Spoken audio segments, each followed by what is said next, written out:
The Grand Abuja Presidential Banquet was supposed to unite Africa's boldest leaders, but it turned into a battleground of pride as cameras rolled. Nigerian Senate President Godswill Akpabio mocked Ibrahim Traoré to his face, calling him a child-playing soldier. Gasps echoed across the hall. Traoré stayed silent, but his eyes didn't. What no one knew was that Bola Tinubu, standing quietly nearby, wasn't laughing. Hours later, a convoy screeched through Akpabio's compound. He was dragged out, shouting about immunity and power, arrested not by Traoré, but by Tinubu himself. Why did Tinubu, known for tolerating political games, suddenly turn on his own man? What private promise did he make to Traoré, and did Traoré's silent stare that night seal Akpabio's fate? When power meets respect, who blinks first? Join courageous voices for a drama that will shock you. The air in Abuja was thick with ceremony as convoys threaded through the gates of the presidential villa. Flags from across Africa lined the entrance, fluttering under the heavy Nigerian sun. This was more than politics, it was theater, a carefully staged summit meant to signal unity across a continent restless with ambition and suspicion. One by one, presidents and dignitaries emerged from black SUVs, offering rehearsed smiles and firm handshakes. But when Ibrahim Traoré stepped out, the atmosphere shifted. Young, sharp-eyed, and dressed in his austere military uniform, he walked like a man untouched by the usual games of diplomacy. Cameras clicked, whispers followed, but Traoré remained indifferent. President Tinubu greeted him at the Grand Hall with measured warmth. Their handshake lingered, eyes locking briefly. Not adversaries, not yet allies, but two men quietly weighing each other for a fleeting moment. Power met power in silence. The hall soon swelled with laughter and forced conversations as ministers and envoys mingled. That's when Godswill Akpabio made his entrance. Unlike the others, he didn't rush to greet Traoré. Instead, he strolled in with the swagger of entitlement, adjusting his designer cufflinks, grinning as though he owned every room he entered. When their eyes met, Akpabio offered only a faint nod, not respect, but dismissal. Traoré noticed, though he betrayed nothing. His face, carved from the discipline of soldiering, did not shift. Tinubu, however, noticed too. His smile tightened as Akpabio sauntered past without so much as a proper greeting. The summit's opening speeches began, but beneath the polished rhetoric, a quiet crack had formed, invisible to the cameras, but unmistakable to those who understood how easily empires fracture over slights unseen. What will this silent tension ignite? Stay tuned to Courageous Voices to find out.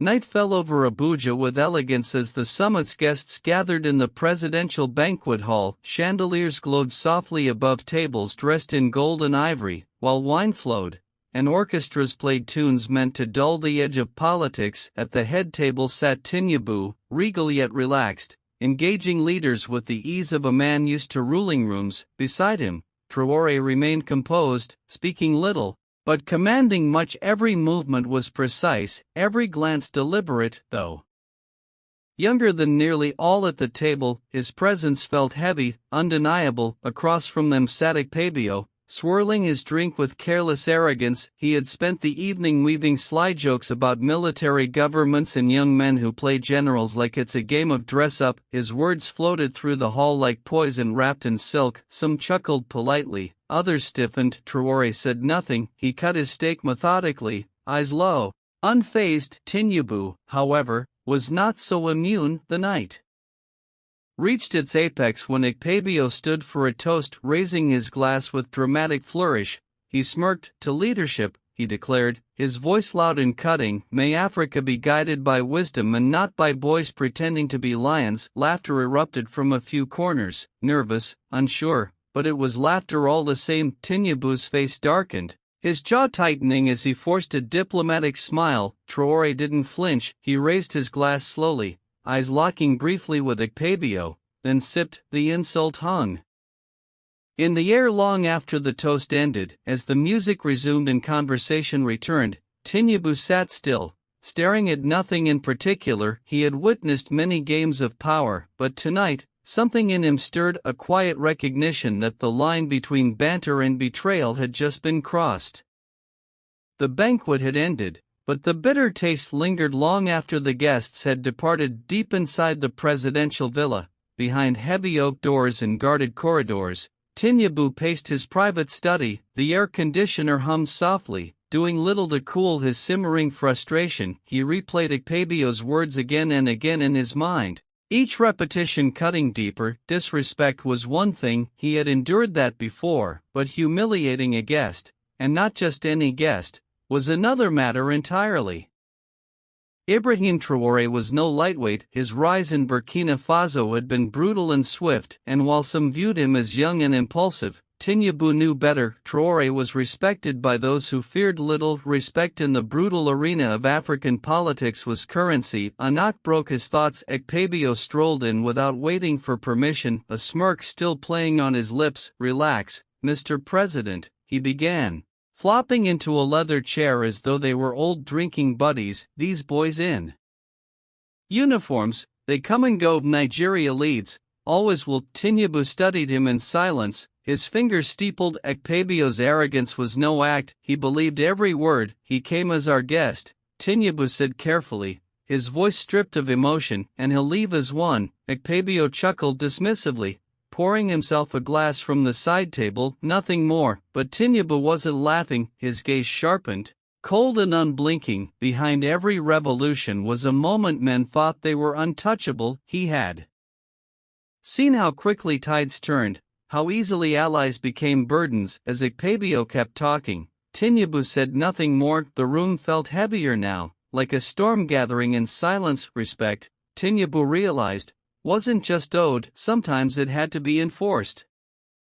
The summit's second day dawned with the Abuja sky cloaked in soft gray, yet the villa's halls remained as gilded and calculated as ever. Ibrahim Traoré, however, moved through them differently now. No longer interested in pleasantries or staged unity, he kept his interactions brief and his face unreadable. Aides and diplomats flanked him, but even they could not penetrate his growing detachment. By noon, the young leader made a quiet request: his departure would be moved forward. No speeches, no photo ops, only silence as his motorcade prepared. Before leaving, Traoré met briefly with Tinubu in a side corridor rarely used for diplomacy. The exchange was brief but dense with unspoken meanings. Tinubu, standing with his hands clasped behind his back, broke the stillness. "Some here lacked the grace our people deserve," he said, his voice low and measured. Traoré regarded him evenly, the flicker of steel in his eyes impossible to miss. "I do not demand grace," Traoré replied, "I demand only respect. Without it, no table matters." The words hung in the space between them, not threatening, but final. Tinubu nodded slowly. He understood the deeper warning. For all his age and power, he knew when a young lion had marked a boundary. As Traoré's convoy slipped quietly out of the compound, Abuja returned to its polished facade. But in Tinubu's private chamber later that night, the veneer cracked. Alone, he replayed Traoré's quiet departure, and Akpabio's mocking laughter. Respect wasn't optional. Traoré's absence now cast a shadow larger than his presence ever had. Tinubu sat long into the night, eyes heavy with calculation. Lines had been drawn. If he let this go, others would test him next, and Bola Tinubu never tolerated being tested. Days passed, but the summit's bitterness clung like smoke in Tinubu's mind. Abuja hummed as usual. Officials debated budgets, convoys came and went, and newspapers spun polite tales of continental brotherhood. But beneath the calm, whispers spread. Traoré's early departure had not gone unnoticed. Among Tinubu's inner circle, a few dared to voice what others only thought. Akpabio's behavior had been reckless. Inside the villa, Tinubu sat with his national security advisor and a tight circle of loyal aides. Reports lay scattered across the mahogany table. One in particular caught his eye: intelligence about Akpabio's recent meetings with discontented senators. There was talk of subtle undermining, whispers of challenging Tinubu's dominance in legislative affairs. What had seemed like drunken arrogance at the banquet now appeared more calculated. The disrespect toward Traoré had not been an isolated insult, it was part of something deeper, something that reeked of ambition unchecked. Tinubu listened quietly as his advisors debated. Some urged caution. Akpabio was powerful, deeply connected in the Senate, and popular among influential business elites. Moving against him could fracture Tinubu's own support. Others argued that doing nothing would signal weakness, not only to Traoré and the continent, but to Nigeria's restless political class. The room fell silent as Tinubu finally leaned forward, his fingers tapping softly on the table. "There is arrogance," he said slowly, "and there is rebellion.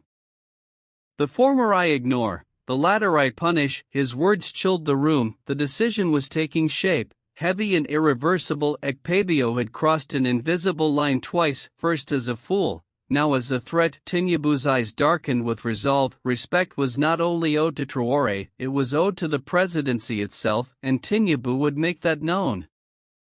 The summons came at dusk, quiet but unmistakable. Akpabio was called to the villa for what aides politely framed as a private discussion. He arrived unbothered, stepping from his armored SUV with his usual swagger. The hallways he walked felt familiar. After all, he was no stranger here. Power in his mind was a language he spoke fluently. Tinubu waited in the inner chamber, seated behind a wide desk, barren except for a single glass of water. When Akpabio entered, there were no greetings, no handshake. Just a heavy, deliberate silence. Akpabio broke it first, laughing lightly. "Come on, Mr. President, let's not turn this into drama." The young man left. "He'll get over it. This is Nigeria, not Burkina Faso." Tinubu didn't smile. His eyes stayed locked on Akpabio with the cold patience of a man who had made up his mind hours before. "You embarrass this government," Tinubu said quietly, but his words hit like iron. "And now you insult it again by mocking what that means." Akpabio leaned back unfazed. "Please, you think Traoré matters here? He'll be gone in a few years. On the other hand, deliver votes. I deliver loyalty." Tinubu stood slowly, adjusting the cuffs of his agbada. His voice dropped lower. "You deliver division." The tension suffocated the room. For the first time, Akpabio's smirk wavered. Tinubu took a step forward, closer than protocol allowed. "I am warning you. God, there are lines even you do not cross." But Akpabio, driven by ego, could not help himself. He chuckled dismissively and waved his hand. "Like swatting a fly, you need me more than I need you." He left the room moments later, certain he had won. He never saw Tinubu's eyes harden behind him, silently sealing his fate. Night fell hard over Abuja, wrapping the city in hushed stillness, but inside the villa, lights burned deep into the early hours. Tinubu sat alone in the strategy room. The others dismissed hours ago. Only his national security advisor remained, seated quietly, awaiting orders that would change everything. Tinubu stared at the wall as if seeing a map no one else could, his fingers drumming softly against the polished table. Respect, that word hung over him like a judgment. Traoré's cold departure and Akpabio's sneering defiance circled in his thoughts. Tinubu knew the world had watched the banquet. They had read between the lines. To do nothing would mark him as weak, a leader incapable of controlling even his own court. Worse still, whispers already stirred across West Africa. Was Nigeria slipping from its throne of influence? The choice no longer felt political, it was personal. Tinubu leaned forward, speaking low and sharp. "Prepare everything. By morning, he will no longer sit where he sits." The advisor hesitated only briefly before nodding. The mechanisms of power, once activated, moved swiftly and without sympathy. Phones buzzed, orders rippled outward like waves in the dark. Tinubu remained unmoving, staring out into the garden beyond the glass, a garden that hours ago had hosted laughter and hollow unity. His mind wandered briefly, not to Akpabio or the Senate, but to Traoré. The young soldier had said little, but left a scar deeper than any speech could. He had reminded Tinubu, respect isn't requested, it is enforced. By the time Tinubu rose from his chair, Abuja slept unaware. Akpabio's fate, however, was already carved in stone. Tinubu whispered only 4 words before leaving the room: "He will be removed." The sun had barely begun to rise when the convoy rolled through Akpabio's neighborhood, black SUVs slicing through the quiet streets like shadows. Abuja was still asleep, but the operatives inside those vehicles were wide awake, faces expressionless beneath dark caps. The order had been clear and absolute. Discretion was irrelevant. Tinubu wanted this to be seen. Akpabio's mansion, perched arrogantly above the city's rooftops, was surrounded within minutes. Armed DSS agents fanned out, sealing exits. Their radios murmuring cold affirmations. Inside, Akpabio was just stirring, still wrapped in the comfort of a man who believed himself untouchable. His phone lit up with missed calls from allies whispering frantic warnings, but it was too late. The knock on his door was not polite. Seconds later, it was kicked open. Akpabio appeared at the top of the marble staircase, his silk robe hanging loose, confusion clouding his face. "What is this nonsense?" he barked, his voice echoing indignation. The lead officer, unbothered, read out formal charges of corruption, abuse of office, conspiracy, words that, to Akpabio, sounded laughable just days ago, now pierced like blades. He roared threats, invoked names, demanded to speak to Tinubu directly. No one flinched as cameras, alerted by an anonymous tip, arrived and broadcasted the arrest live across Nigeria. Akpabio was led out in handcuffs. Disbelief etched deep into his face. Neighbors watched from their balconies, hushed and stunned. The mighty had fallen. And it happened without ceremony. By the time the convoy disappeared into the horizon, Abuja had fully awakened to the news. In the villa, Tinubu received only a silent nod from his advisor. No words were needed. Respect had been restored brutally and without apology. Akpabio's era was over before sunrise. By midday, the arrest dominated headlines. News anchors scrambled for details, analysts speculated feverishly, and social media burned with disbelief. Godswill. Akpabio, the man many thought untouchable, now appeared everywhere in grainy footage, head low, handcuffed, surrounded by silent agents. Nigeria's political elite watched nervously, their morning meetings and private chats suddenly shifting tones. If Akpabio could fall so swiftly, who among them was truly safe? In Burkina Faso, Ibrahim Traoré sat in his office, briefed within minutes of the arrest. He listened quietly as his aide relayed every detail, the charges, the public scene, the stunned reaction across West Africa. Traoré did not smile, he did not gloat. Instead, he simply nodded once, his face unreadable. "He moves when necessary," he murmured, referring to Tinubu. The statement needed no explanation. Respect had been delivered not through words, but through decisive action. Traoré, who understood the unspoken language of power, recognized the gesture immediately. Whatever tension had simmered between them was gone, replaced by something new: mutual recognition. Meanwhile, Tinubu remained silent to the press. No statements, no clarifications. His absence from public view spoke louder than any speech. Within the villa, his advisors were unusually subdued. Though whispers flew through the halls, they understood Tinubu had sent a message, not just to Traoré, but to the entire continent. Nigeria did not tolerate internal sabotage, nor did it permit dishonor in its name. In diplomatic circles abroad, some praised the boldness, others feared the ruthlessness, but in Africa's quiet back channels, where real power murmured in coded words and gestures, the verdict was clear. Tinubu had chosen respect over comfort, and in doing so, repositioned himself at the summit of African leadership. Weeks passed, but the echoes of Akpabio's downfall did not fade. Nigeria's political landscape adjusted swiftly, as if he had never existed. Allies distanced themselves, former supporters grew silent. His trial loomed, but few believed it would matter. The verdict had already been delivered in the court of power. Respect, after all, had already been reclaimed. Far from the chaos, Tinubu boarded a discreet flight bound for Ouagadougou. No grand announcements or press corps followed. This visit was not for public consumption. The reception was modest yet deliberate. Traoré welcomed Tinubu personally, their handshake this time firm, eyes meeting without tension. There were no speeches, no cameras, just two leaders walking side by side through quiet presidential gardens, shielded from the world. For hours they spoke in low tones, no aides, no interpreters. Whatever was exchanged between them stayed locked beneath the Burkina sun. Some said Tinubu offered apologies, others whispered it was a strategic alignment against future Western pressures. No one knew for certain. What mattered more was what happened afterward. Traoré, usually reserved and measured, later hosted a small private dinner where Tinubu's seat was at his right hand, a gesture more powerful than any public statement. Photographs were not permitted, but word spread quickly among African capitals, Nigeria and Burkina Faso. Two nations once separated by tension and ego had quietly brokered something rare in modern African politics.